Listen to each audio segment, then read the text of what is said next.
Welcome to the sixth session of our Amal Stories Alumni Connect series. My name is Adnan Tariq, and it's great to see all of you here today. In this series, we've been fortunate to hear from some incredible alumni, and today is no different. We have a fascinating story lined up for you from one of our alumni who has truly made waves in their field. Today's guest has a unique background and journey that I am sure will inspire and resonate with you in most of the ways. We'll be exploring their experiences, the challenges that they've overcome, and the lessons they've learned along the way. As always, your participation is what makes these sessions so engaging. So feel free to jump in with your questions and comments as we go along.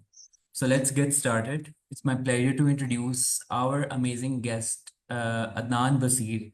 Thank you so much for joining us. You're welcome. Um, Hello, everyone. I'm Adnan Basir, and I'm an Amal graduate from batch 115, which was the last batch before COVID, if I'm right. And I'm a UET graduate. I graduated in 2019 as a mechanical engineering. That's the same year I did my Amal fellowship as well. And right now, I'm doing my master's in mechanical engineering, which is specialized in computational fluid dynamics. That's from Glasgow University, UK. And that's me. Thank you so much, Adnan, for your introduction. And then now let's dive into the discussion. So Adnan, you studied mechanical engineering from UET Lahore, and now you're Yes, specializing in computational fluid dynamics from Glasgow yes, University.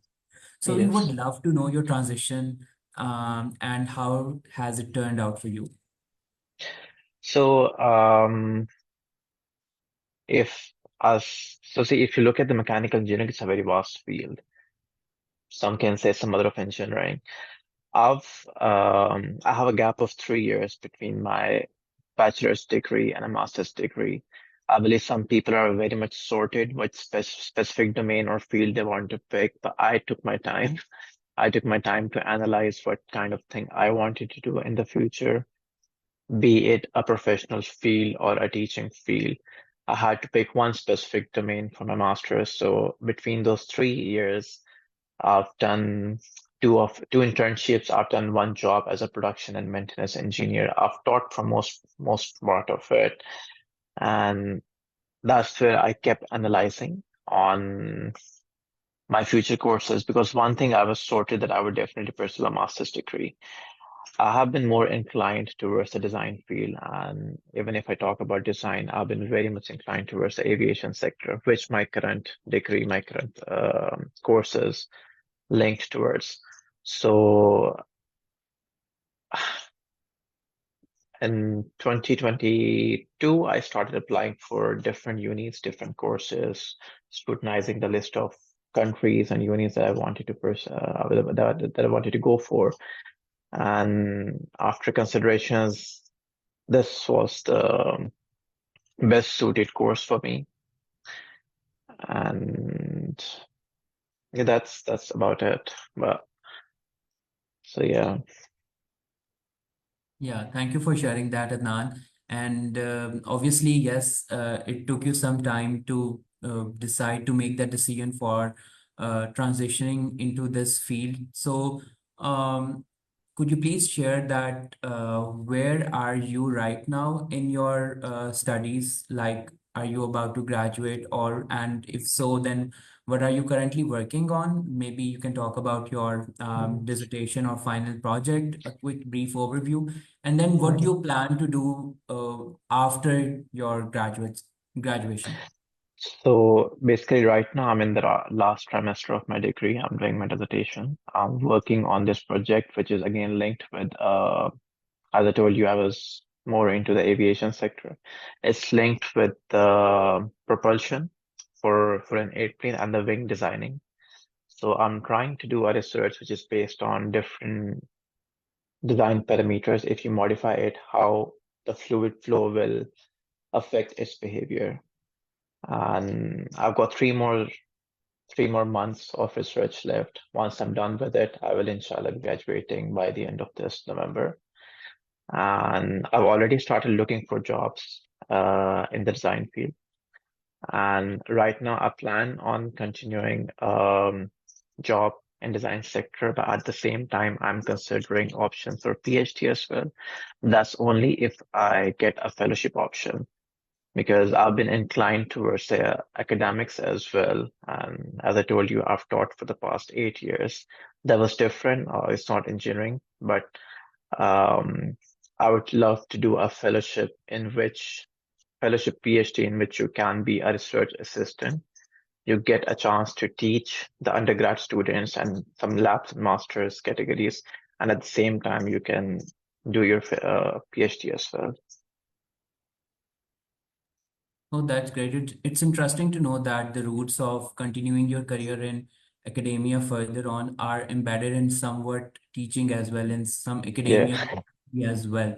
So, would you please talk about that? Okay, where did it come from, and like how did you discover your passion for teaching and learning while you were yourself a So student of mechanical engineering? it's not something I can say that it was in my genes, given that my mom is a teacher. But basically, I started teaching in the first year of my university, which was not planned at all. It was something very casual. I started teaching one of my mom's friend's daughter. So she was in O levels by that time and quite a challenging student, I would say. So I started in my second semester, and it was a very part-time thing for me. It was something which I was doing to make some side money, my pocket money to cover my basic, not even my expenses, just my layer part, I would say, my trips and stuff like that. So that's when I realized that it comes very easy to me. It's something that I enjoy, and it reminds me of one of the sessions from Amal's. I think it was Elizabeth Gilbert, the one who's the author of Eat, Pray, and Love, and she was explaining about your job, hobby, and vocation. And I always compared my teaching job with my actual engineering job. Um, my engineering job, which I might have been complaining a lot because I did not enjoy it much. It was not in my specific field.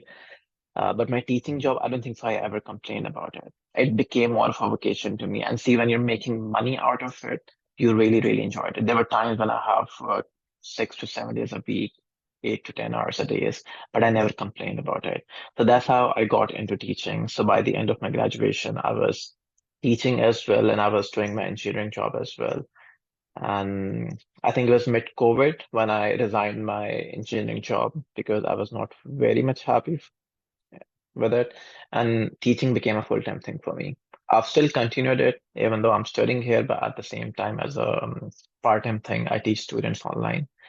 And I'm considering it to do it along with my PhD as well. And that's awesome to hear that, and I wish you good luck. So, Thank you. Dan, as we continue forward, though, we would really like to know as well that what were some of the steps that you took for your professional development while you were studying, and even maybe after that. Uh, for my professional development, I think I joined Amal for sure, and it helped me a lot. It the fact that I'm still using my CV, the one that I made in Amal, and everywhere I go, whenever I forward my CV to someone and show it to someone, and the first thing that I get is that this is like they do appreciate it. They get impressed very easily, and there were so many Amal principles which I actually applied. One of them was just start. You have to, if you have to take any initiative, if you plan on doing anything, you actually have to just take the first step. You just take the baby steps and you make your way after that. Um, there are a very common thing. So see, when you become an international student, you have to finance yourself in so many ways. You have to do your part-time jobs as well. And I remember when Amal teaches you about the job hunts and stuff like that, um, you're advised to go in person to meet the people, to meet the HR managers. It's not possible in every field. It's not possible to uh, meet the professionals in person. We've got LinkedIn, we've got stuff like that. But to find my first job in UK, I actually went in person and handed over my CV to someone, and I've still continued that job. Um, then I was talking about the Just Start initiative. When I made teaching a full-time thing, that's when, because I was sure I need to continue my master's. And so since I was financing myself, that's how I started saving money for it. And in a matter of 1.5 year, I was sufficient enough to pay my dues for my course here. So I think so that helps a lot in my professional development. And in a way, it was somewhat like it was like the basic principles that we get taught in Amal. They did help in it. Talk about the CV building, talk about the storytelling. I've given a couple of interviews in Pakistan and in UK as well, and I've experienced this thing. It's all about the storytelling, how well you present your experiences, how you correlated it with what you want to do, and yeah, I think that's it. Right. That's awesome. Uh, it actually paid off, like going for that practice for in-person resume drop. So and It I did, really feel yeah. great. Right. So, Adnan, you've been living in the UK for quite some time, right? Yeah. So, we would love to know how your experience has been as a student in the UK, Mm. and maybe there are some of the things that I might come later on. Yeah. It's great, Alhamdulillah, if I have to summarize it. Um, one line summary is that it's challenging, but it's Mm. yet very exciting. So every other week, month, or day, you would get faced with a new challenge. First thing is your homesickness, of course. And but at the end of the day, we need to get out of our comfort zones. For me, it's been very, very, very much exciting because I think UK has given me a chance to explore, to to be a part of a very diverse environment. The more the diversity, the more you get to learn. It has given me a chance to travel. I've traveled a lot in the past 2 years. I don't think so I could have gotten this much chance in Pakistan to travel these many countries. Um, if you talk about opportunities, I feel like what I feel is that the struggle in developed countries, they pay off better than in Pakistan. I mean, I'm not degrading Pakistan at all, but it's just that if you put the same amount of effort generally here, it will eventually pay off, which is my major takeaway. And of course, when you move abroad, you ultimately get out of your comfort zone. You I started cooking. I've never cooked a single thing. I've started, of course, I've been earning before as well, but there were so many things I had to manage. I have to cope with of course, there's the homesickness, there's finding a place to live, there's managing your rent. So I've never been focused on paying rents, earning for our bills or for basic expenses because I think we get very, very, very pampered in Pakistan. We live with our parents, and they do everything for us. They are our morning alarms. They wake you up. They they feed you. They take care of you. So it grows you. It eventually grows you. I mean, there's no, you don't get left with any choice. So this is something which is very inevitable. It's sure to happen. So yeah, it's been quite good, and I've enjoyed it a lot. This whole journey is very exciting.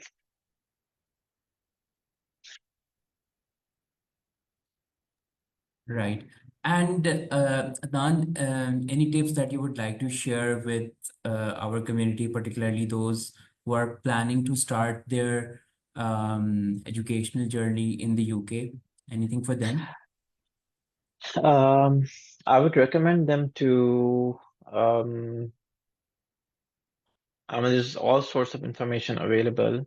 There are some links, there are some sites like UCAS for UK, and then there's Dart for Germany. The reason I'm saying Germany here as well is because that's the biggest economy of Europe right now. And I believe there are a lot more opportunities in Europe. There are in UK as well.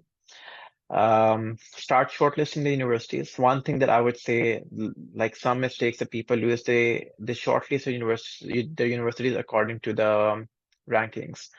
Forget about the rankings because at the end of the day, it's all about skill development. Pick your course and see for every university they have a detailed, not just an overview, but a list of courses. A list of subjects they would be offering under that course. Their placement ratio is given online. Their department to department success rate is given online. So let's suppose that if I'm considering my uni as well, in engineering sector, it's doing very well.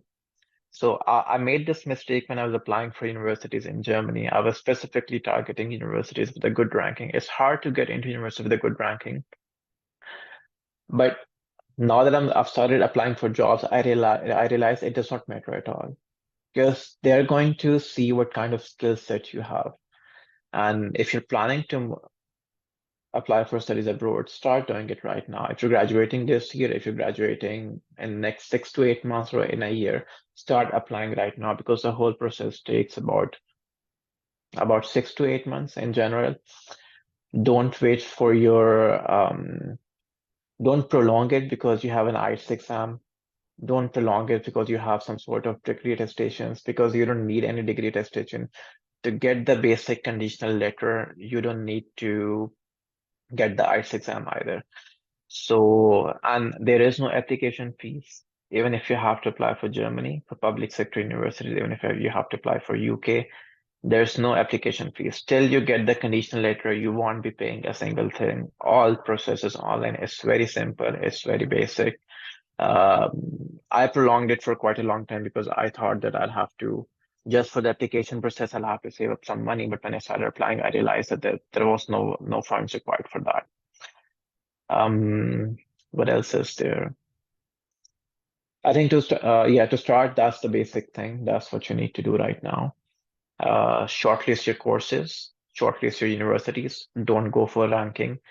Don't um, don't go for private universities who are for which you have to pay for your application fees because you don't need that. There are so many good universities both in Germany and in UK which will offer you conditional letters, which will offer you admissions just based on your course, just based on your academic qualifications. For UK, you might need the degree attestations from Pakistan, but for UK, you don't need that either. So it's a very quick process. It's a very easy process. I think that's how you take a start. That's all. And there's a specific amount of scholarships available as well for international students. But at the same time, there are scholarships. There's STAR, there's Erasmus Mundus, there's Commonwealth, there's Fulbright as well. But that totally depends on your choice. Now, I knew that I have to start my professional career in UK, so all the scholarships, they were contractually binding. So once you're done with your course, they are sponsored.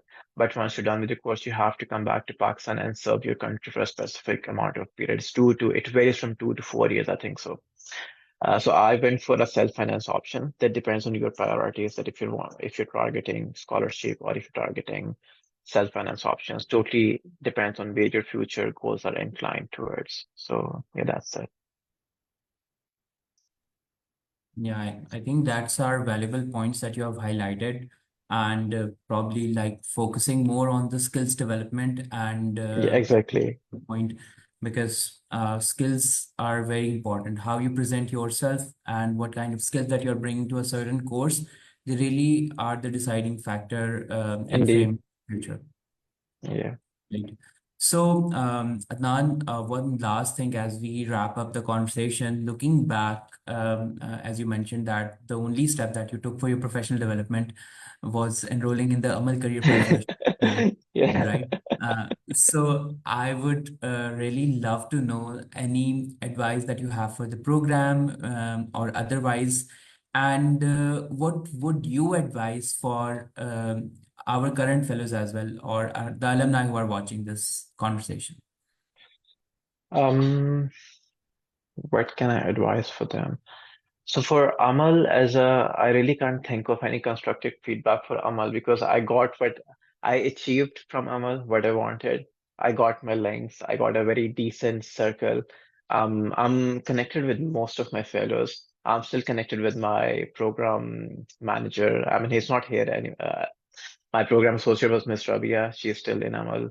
My program manager was Sargazi, great mentor, but I think so, he's in Canada now. But yeah, I can't think of any constructive feedback for Amal because it's done the best that it could for me.